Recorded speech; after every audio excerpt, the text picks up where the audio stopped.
Welcome back to Everard Junction. In today's video we're going to be focusing on blending in the two large buildings that I've built in previous videos that are in the background there, the large office block on the right and the flats and shops on the left. And what we're going to do is build this car park and a small waiting room to help better set the scene and help those buildings look a little bit more at home. There is still an awful lot of work left to do in this area. You'll notice that all of the platforms have pretty much got no detail on them, and there's lots of extra stuff that I want to add into that section to connect the detail between the large office block in the background and the car park we have in front of us. It's been a lot of work to get to this point, so let's hand over to myself several weeks ago and you'll see how we got to the point we are now. So in this video we're going to start the process of blending these two buildings into the surrounding scenery. It was a lot of work to construct those two buildings, but without scenery around them to complement things, they look a little bit out of place. You can see I have started doing some of that with the likes of this concrete lintel running across this section here and some of the brickwork under the removable section over on the left, but for the most part the station platforms are really all there is in terms of surrounding scenery. So the first area of scenery I'm going to focus on is this area in front of the station. This section was previously quite low down and I've now almost brought it up to track level. So in raising the terrain here, what we've done is made the railway look like it's on flat ground and then these buildings are rising up around it, which is a little bit more convincing. This has also had the benefit of massively reducing the height of this wall here, and it's going to be a lot easier to clad that with plasticard, and it will just look more convincing as it's not going to be like 40 feet tall. As the railway works its way through the station and leaves it rounding the large curve, it goes onto a retaining wall section of the layout. So you can see how the terrain is dropping away here to the sort of height that it would be for the rest of the town scene and the rest of the scenery around the room. With this scenery staying at this height here, and working its way right past the station and then butting up against this section here, which is necessary to hide the entrance to the fiddle yard, you can see how tall this brick wall would have looked, and it would have looked all a bit odd. So when I did the platforms and the scenery in this section of the station, you can see I've added some bridge girders. Those are from West Hill Wagon Works, little 3D printed item, quite nice. I've just painted them in some grey primer and glued them into place, and that runs through the station just there because the plan was to have something here, and then that gives me an excuse to sort of slope the terrain up to this side, and it all just helps tie things together. So with a little bit more foam and a little bit more work, this section will form a canal, and this is going to be a continuation of the existing canal that is over on the far side of the room. You can see there's the canal just there, and it is headed roughly in this direction. So with the canal over there by the scrapyard just after the large curve that enters the station, it wouldn't be unreasonable to suggest that as it's headed this way, it would continue working its way towards the camera and then work its way around to here and disappear under the station. This section is going to serve as a car park and an additional entrance to the station with some form of a small waiting room on this extended section of the platform just here. As many of you know, I'm well into my classic cars, and this will serve as a nice way of displaying some of the cars in my collection, and it also looks convincing as typically near a station of this size there would be some form of parking. So to kick things off, I've been working on a small section downstairs, and this is going to serve as the access to the station platform and the point of entry into the small sort of waiting room sort of area where there would perhaps be a couple of ticket machines and a few barriers. So there it is. It's not finished yet, but you get the rough idea. We've got a flight of stairs, and there's also an access ramp for those with a disability. This little section is made of the same extruded foam that the sort of base scenery on the layout is made from. I just use insulation, particularly the Celotex brand, as I have a few offcuts left from insulating this room. And you can see I've just carved that into a rough shape with a knife and then applied card glued together to form the stairs, plasticard and such in the embossed brick variety for the walls, and a few odds and sods here and there, as well as some brass rod that's been soldered together and painted red to give it that sort of Network Southeast feel and a bit of health and safety. And then this will lead down into the car park itself and provide access for passengers wishing to use it. And the station is still very slightly raised up, so we should get some interesting views across the car park as we'll be looking up slightly at the trains and the station. This section here will form a series of shrubs and small plants and things, and that's going to better sort of blend the transition between this vertical wall down to the car park level. You can see this section actually serves in doing that a little bit itself. So we've got this level, and then we're rising up slightly to this level, and then we rise up to the flats and shops up above, making their installation look a little bit less awkward. I'll be continuing the brick wall right across this section here, and then the addition of those plants will provide some much needed greenery to the layout. It is surprising when you look at an urban area how much nature is still about. There's trees and shrubs and bushes and plants and things all over the place, and this area is very much a concrete jungle right now. It's very lacking in terms of any sort of greenery. So hopefully you can see there, just by adding this small structure in place, despite the fact that it's not finished, just helps blend in the two buildings already. So by putting a small waiting room here and other details and infrastructure around the place and brick walls and things like that, it's going to help make those two monstrosities look a little bit more at home. Small update on the main building itself. Obviously I'm continuing to work on this in the background. I've added the corrugated detail to the top and bottom of the station canopy, and that's now just waiting for a piece of plastic cladding to go across the front and frame things off nicely. You can see I've also started to add a couple of details like the old school departure screens and the traditional network southeast clock. I've also continued to work on the lighting for the building, and have now added some fluorescent style strip lights to the underside of the canopy itself. Here you can see on the top of the canopy we've got the corrugated material glued into position, and you can see the drain that runs down the centre, and each side of the corrugation's on a slight fall to channel the rainwater into that drainage, in a similar manner to the one at Oxford Station.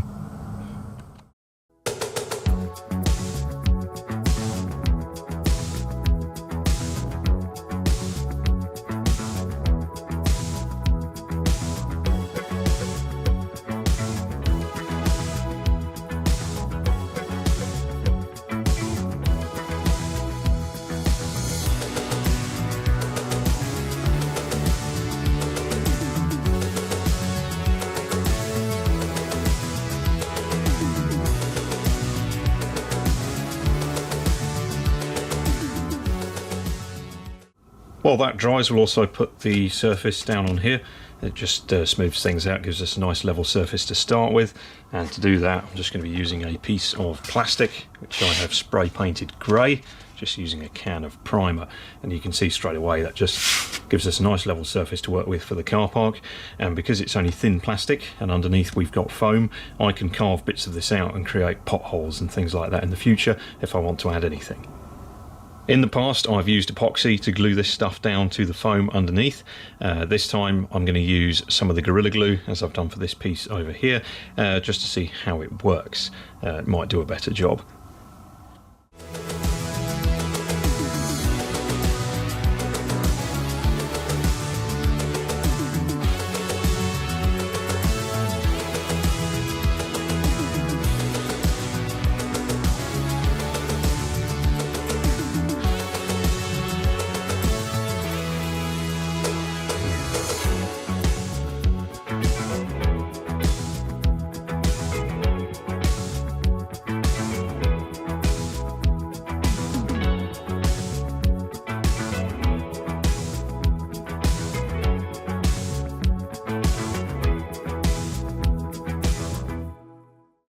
So I've installed some plasticard across this section here and done a little bit of weathering just to blend it in a little bit better. There is of course a joint here which is quite visible, but I've not bothered to conceal it, as the building that I want to fit in this location will finish on its wall right where that line is. Next thing to do is to work on the additional wall detail. I've just glued a bit of plasticard to some cardboard, and you can see the sort of shape here where the building's going to be. It'll make more sense as we progress, and there's a bit of a cutout along here which I hope to put some railings in. So you can see that wall isn't really tall enough for keeping people out. It's not going to do its job particularly well, but that's okay, because what we'll be doing is adding some railings along the top of it, and the benefit of that is you're going to be able to see through those railings, and it will allow you to still look at the train and see stuff coming in and out of the station a little bit more easily when looking across the car park from this angle. And you can also see the building in the background over there. If the wall was taller, then it's not going to look as good. I've also made sure to put some plasticard on the back of the wall, so when looking at certain angles you might be able to see the back of that wall, so we'll just make sure that we get all bases covered and scenery everywhere it needs to be. So I've done my usual painting, mortar washing and a little bit of weathering, and that wall is now looking quite a bit more respectable. So I'll get that glued into position. That's going to form a nice border around the edge of the car park. And you can also see that the addition of yet more structure and brickwork towards this part of the layout is making the background look a little bit more at home. So the brick wall is now glued into position, continuing to work on little bits and pieces around the area. But the next thing we can do now is get a bit of a pavement going on around the edge of the car park, and that's why there's a little bit of a gap underneath the wall. As I've said in previous videos, it's always nice to get a bit of a contrast in various spots on the layout, and you can see how the two different bricks there complement each other with different shades of the brick itself and a different level of weathering. And you can see here as well how the block of flats, the office block and the wall at the edge of the car park are all slightly different. So something my local station does, which I'd like to try and replicate here, is up against the wall that is near the track and the station platform, there is quite a bit of pathway running along that wall, and on that section there are then lampposts and various advertising billboards and things like that, and I think that would really work well in this section. A splash of colour, some extra bits and pieces that isn't just a brick wall, and also creating a bit of interest in what is relatively small scene. So I think I'll do a pathway that runs all the way past the steps and all the way down here, and then we can have parking for various vehicles towards the middle of the car park, and we can just experiment, do a few weathering effects and different bits and pieces, but we should be able to create a relatively busy car park, and once again the cars themselves are going to add a splash of colour to the scene, with the exception of that brown Triumph 2000. To make the paving, I'm going to be using some of the 2mm card that I like to use for my walls and buildings, and the Cricut Maker machine that you've seen in several videos now. Using that, I can create my own paving slabs. Using slabs, obviously each one is individual, so you get a nice authentic appearance and there's no joins between sheets of material. And that again is another reason why I went down this route with the station platform, using those ceramic tiles for the platform edge, as there is no joint between several of them, they're all individual. For the curbstones, I'll be using some scale model scenery curbstones, which I've used in various other places on the layout. They're the same height as my homemade paving slab, so work well for finishing off the edge of the pavement.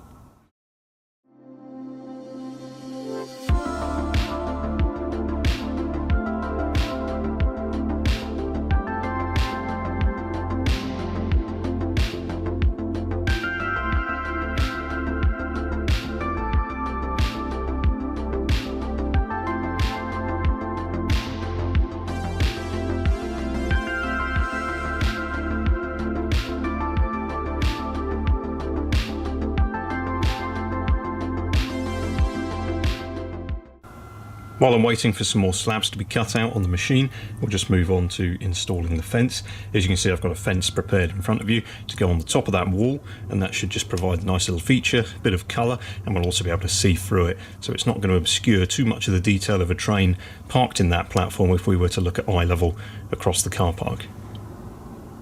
Now, full disclosure, I was sent these free of charge by Pete over at PH Designs. He's got a little etching business where he makes various etched brass components for model railways in various scales, and he sent me these about a year ago.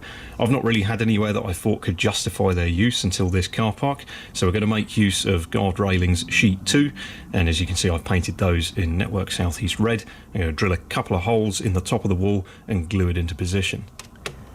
I've drilled some 1mm holes into the top of the wall and just placed the fence into position. You can see it looks quite effective, and it's nice being able to have the correct height so that people aren't going to trespass, but we can still see the trains in the station. You can see how if the brick wall went all the way to the top of that fence line there, then it would certainly obscure the view of the trains. And it's also something a bit nicer to look at than just yet more bricks and mortar.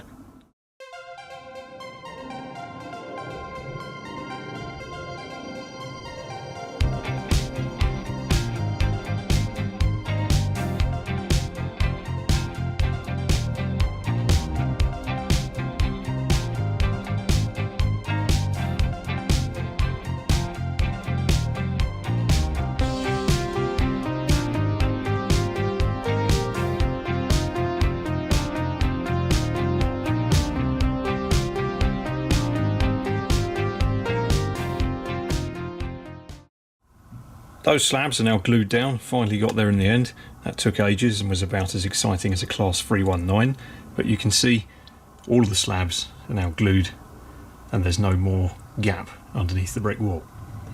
The next thing I'm going to do is mark out some parking spaces. I've cut out this piece of card to the rough shape of a parking space, and what I'm going to do is just move it around the car park and use it as a ruler whilst I mark out the various white lines using one of these paint pens.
So the markings have now dried. I've just chucked a selection of 80s vehicles in there.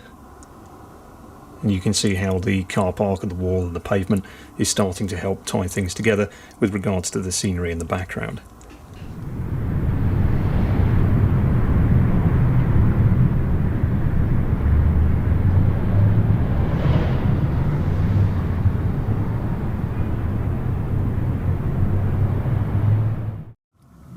So I'm pleased with how it's looking so far. Next thing to do is to work on a waiting room, some sort of a structure. There was always going to be some sort of a shelter or waiting room on this side with the larger platform, but as I've put the stairs in and stuff, we'll turn it into a bit of a small waiting room come sort of area with a few ticket machines, things like that. Some way of getting in and out of the station. It's going to be a prefab structure in a similar style to the rest of the architecture, with the idea being that in the late 50s and early 60s this entire station was demolished and rebuilt. And there we have it installed. It took a few days to make that simple structure, but it's got quite a lot of little details here and there, and there's a full waiting room inside as well. It's made in the same way as all the other buildings on the layout, using 2mm card and the Cricut Maker cutting machine just to cut all the bits and pieces out. I've also used a few offcuts that I had in my spares pile, as well as a few bits and pieces from various scale model scenery kits, such as the doors. I've got a pair of sliding doors there, and they are a mixture of various bits and pieces and offcuts and stuff from scale model scenery kits. As you can see, the doors are on both sides and you can walk right through with some ticket machines to the right. Hopefully you can just about make those out. On the right hand side there's two Bachmann Scencraft ticket machines from the Network Southeast era. No ticket barriers on this side, but that was quite common back in the day, and even now, if you know where to look, you can find stations with no ticket barriers. The building is divided into two rooms, and the right hand side of the building is a larger section, and that forms the waiting room. On the platform side you can see the doors leading back out. There's a little bit more Network Southeast station advertising, and the waiting room itself behind the large window. In future I'll be adding some seats and bits and pieces in there, but for now it's just got a few posters and bits of advertising. Of course the building is lit, and you can see I've added brick detail inside, as well as interconnecting doors and a few other details. There is currently no floor in the waiting room, as I've got the seats on order. Once that's all done, I'll make a special piece of card that sits inside there with the seats and things on it, and then we can have a few figures sitting inside. And around the front, obviously you can see the door leading out to the platform, as well as the main door at the top of those stairs. Once again, I've made sure to add brick detail throughout the inside of the building, so it doesn't look like it's just made of cardboard.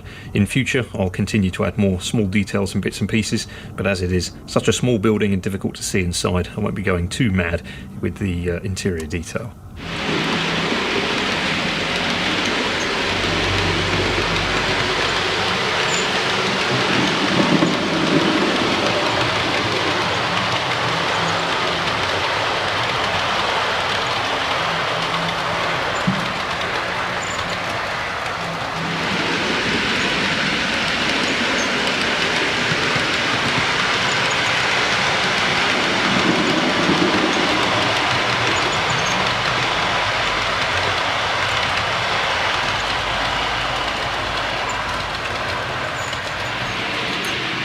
I think the next thing to do is to paint the pavement and work on a little bit more detail in the car park, and then we'll start adding some more signage and maybe even a few street lights.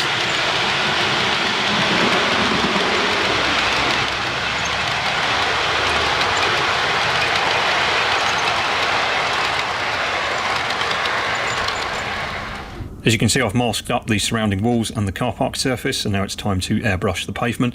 I find you get a better finish if you do that, and the colour I'll be using is Railmatch Flint Grey, the enamel variety.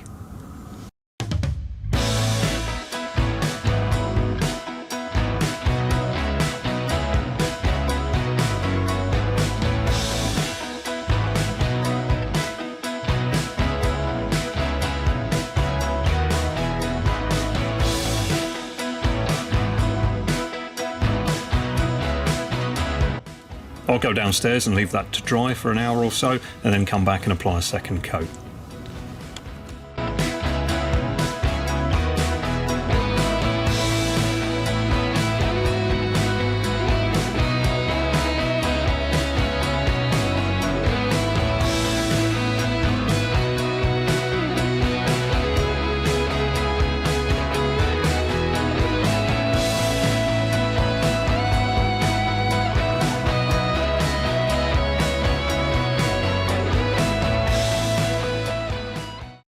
So while the pavement has been drying, I've been working on a few small details and other little bits to put in the car park. So I've got a range of bits and pieces here. These items over here are from Model Railway Scenes. These are 3D printed, and you can see we've got the classic Network South East bins, both the floor standing and wall hanging variety, as well as a few bollards which I'm going to put in the car park. And you can see with a bit of paint and some transfers how the bins really look quite good. Again, I've used pictures of real ones to make sure that that is correct, with the logo being on the right hand side of the opening on the bin. We've also got some of the classic Network South East street lights. These were present both in car parks and on platforms, sometimes in single or double configuration.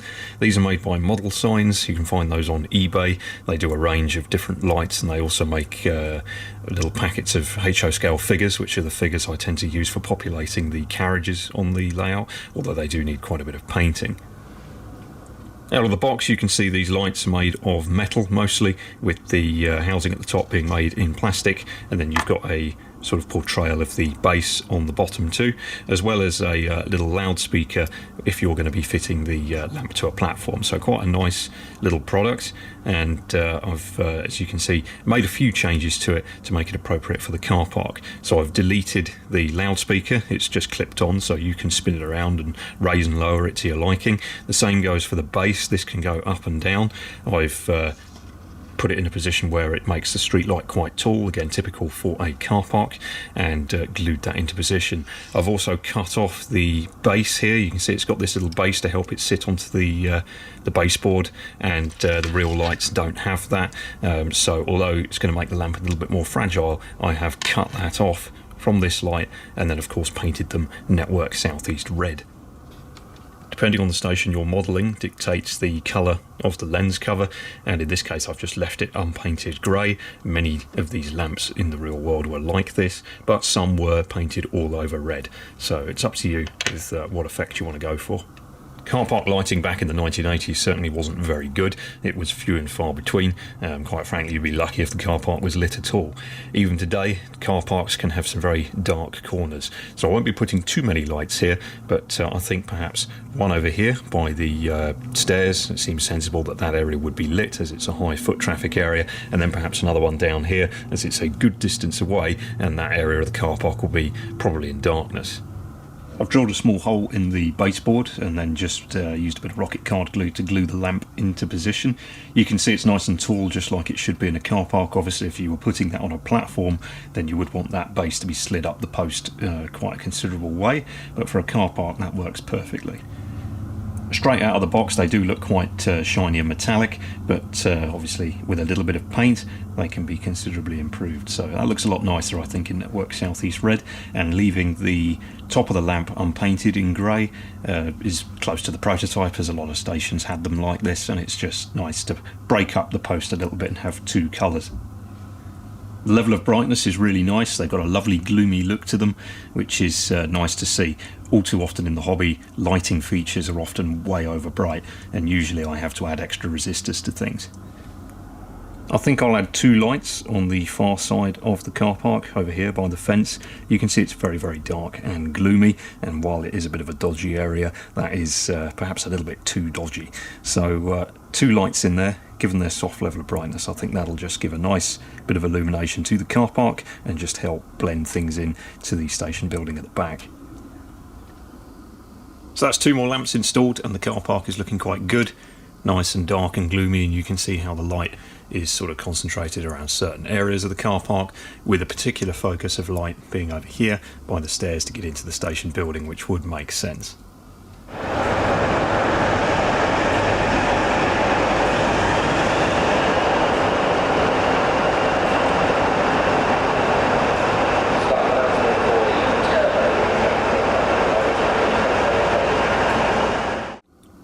So I'm going to keep working away on small details and bits and pieces. A lot of the sort of big stuff is now done in this small section, and it's now in need of lots of extra little details and bits and pieces. So we'll cut to a montage of installing all those bits and bobs.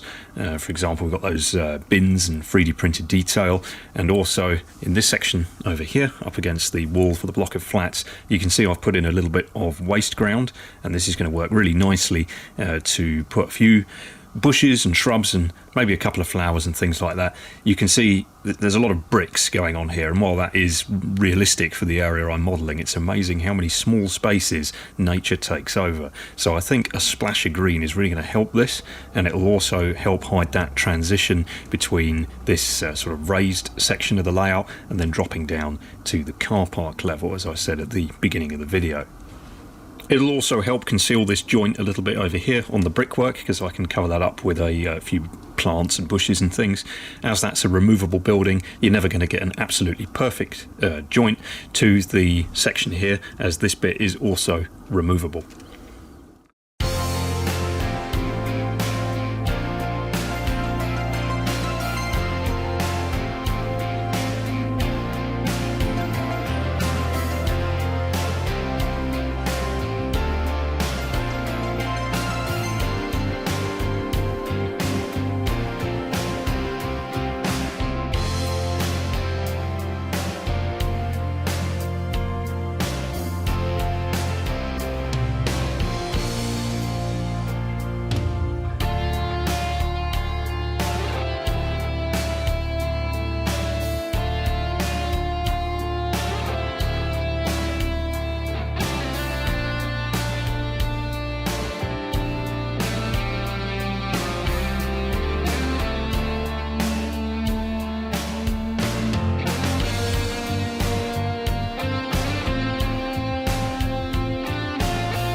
So that completes this round of adding various small details. You can see I've added all sorts of bits and pieces to the car park, and you can see how effective they are in bringing the place to life.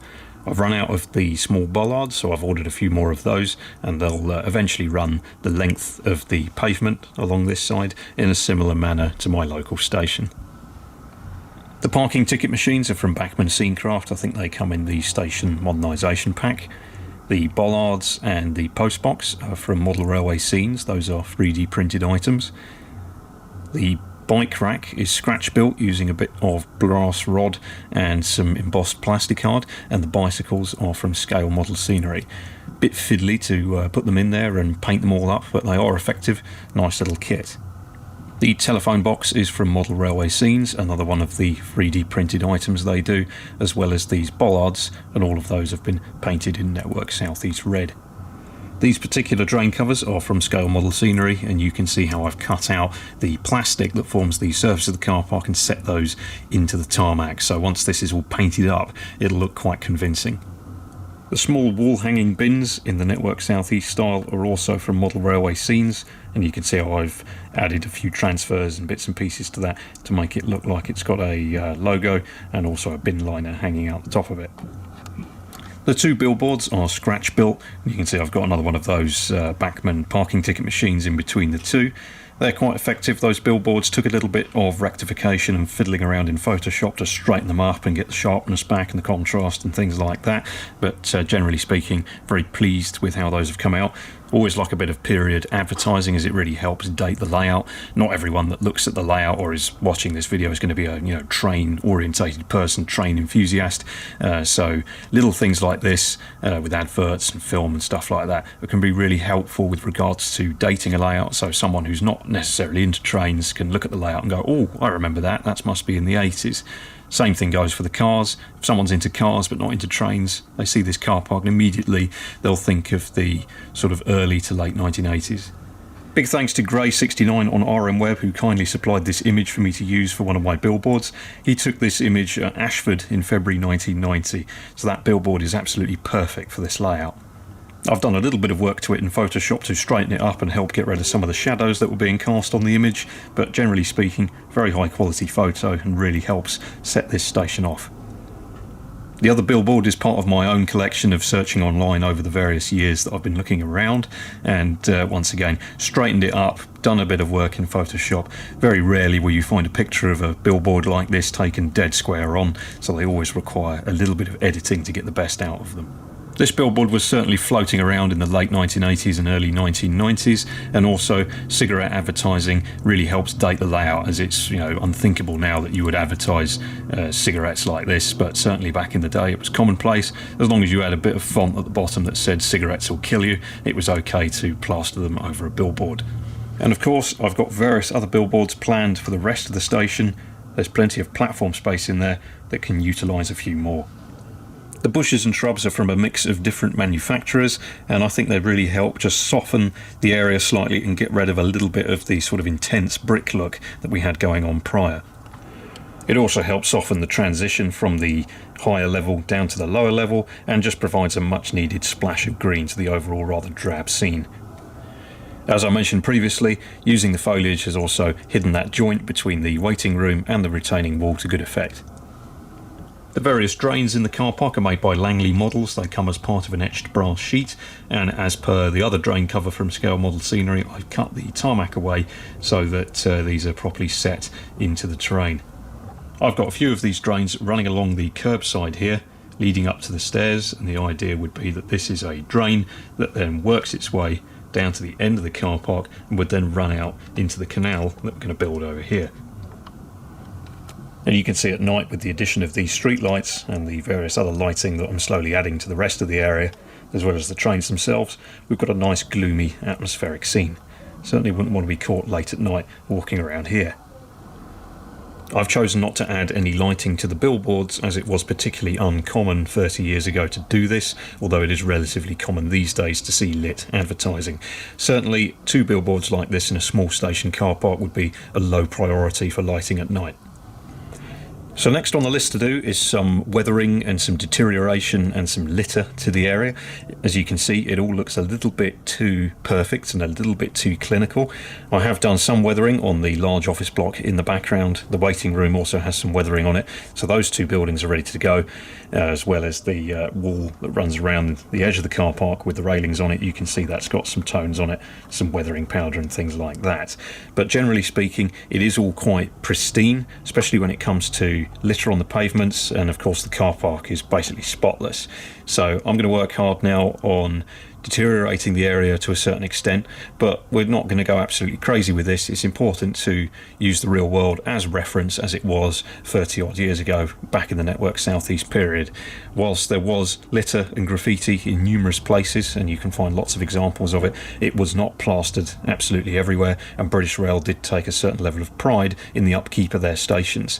It's also important to remember that Network South East was formed in 1986, and this layout being set in 88 to 90 is in those early years of the Network South East sector. So much of the red paint and the refurbishment that's been done to this station would have been quite fresh and only a few years old.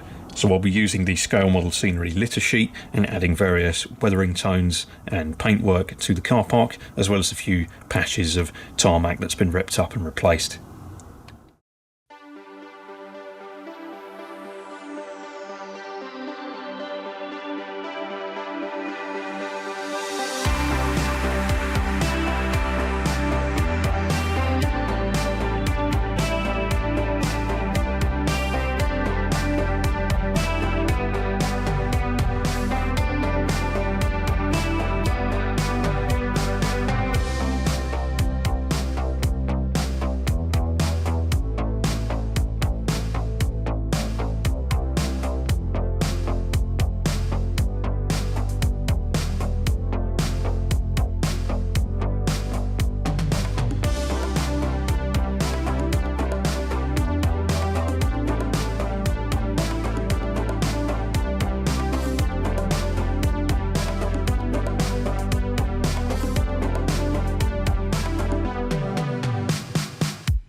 So that completes a lot of the weathering for the car park. You can see that although I did paint the car park lines back on, I have gone over them again and just toned things back slightly. But generally speaking, quite pleased with that. It's got a nice sort of used appearance, but it's not absolutely ruined. It looks like a car park that had some work done to it 5-6 years ago. To achieve the different shades, I've used a bit of sponge. One of the problems with airbrushing an area like this is it can look a little bit too smooth and perfect and manufactured if you use an airbrush. And if you use brushes, it's all too easy to accidentally get some of those brush strokes to be quite visible. So I've used a sponge. You get a nice random effect in doing that. I've used various Vallejo colours to achieve that, which include German grey, basalt grey, glossy black for some of the oil leaks in the parking spaces, a mix of my own, a sort of grey, sort of greeny, strange sort of colour, just a mix of different things, and Vallejo neutral grey. So by combining all of those and doing several different applications over the car park surface, you can get a very varied, patinated finish. To highlight the patches in the car park where tarmac has been replaced, I've gone around the edge of that with one of these Posca paint pens, and that's just to, sort of try and portray that poured tar finish that is sometimes fitted around a section of repaired paving or tarmac. Adding oil leaks and grime to each parking space is also an important detail. It's something you see in car parks still today, but certainly back in the 80s, cars tended to leak a lot more than they do now. Obviously, the newer the car, the less likely it was to leak, but there was a lot of stuff rolling around in the 80s that was quite prone to leaking. So if this bloke turned up, then, well, you'd probably be okay. Then this guy turns up, again, probably okay if he's still taking it to the dealer. But then, oh dear. And now it's even worse. There'll be oil everywhere. Game over. So the next thing to do is to start adding some subtle graffiti and some litter in a number of places.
Okay, so that completes the litter and the graffiti. For the litter I've used the Scale Model Scenery litter sheet, which is mostly newspapers, crisp packets, things like that.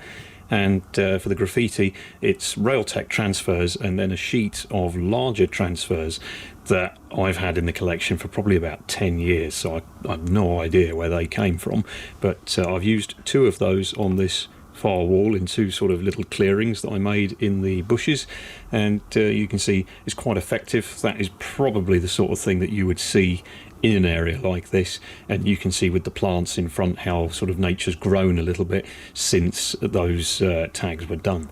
On their own they can look a little bit strange just being isolated, so I've made sure to complement them with the Railtech tags, and you can see there's numerous tags in and around those 2 large pieces. Elsewhere it just descends into the usual sort of tags that you find around Britain, and they're just in a few random places. You see there's one by the phone box there, there's another one by the lamppost,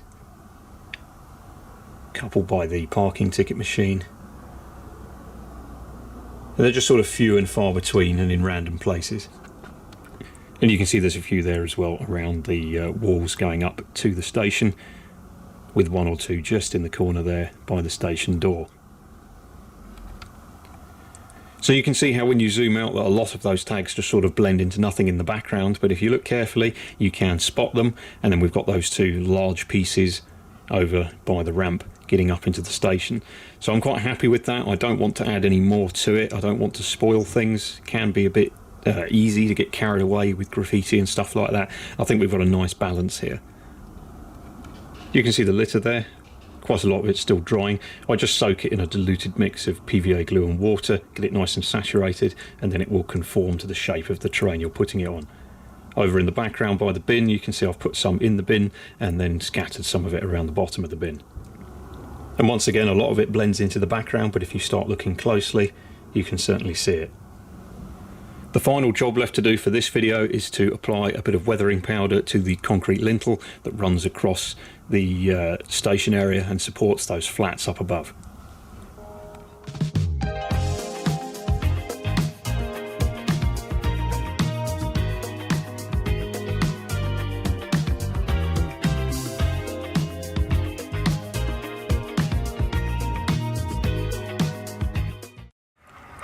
So with a bit of weathering now added to that concrete lintel, it just helps blend things in a little bit better. And I think we're going to stop there for this video, and we'll pick this area up again in the next one. Still not finished, of course, but it's certainly come a long way since the beginning of this video. As you can see, I've added a number of figures to the scene, just helps bring things to life, creates a little bit of interest, and they're from fine scale figures, they're 3D printed. I picked those up probably about 6 months ago now. I got quite a few when I did the initial order, and I've just been slowly painting them up and working on them. But over the course of the next number of videos on the station area, there will of course be figures appearing in various other places in the station and on the platforms. Of course, there's still little loose ends and bits to finish off and tidy up, but for the most part I'm quite happy with the car park as it stands at the moment, and there's other areas now around the car park and on the rest of the layout that are really lacking in terms of scenery. So this has reached a point where it's acceptable enough to move on to the next bit. So in the next video concerning the build, we'll start looking at the canal scene, which is going to be going just at the foot of this car park.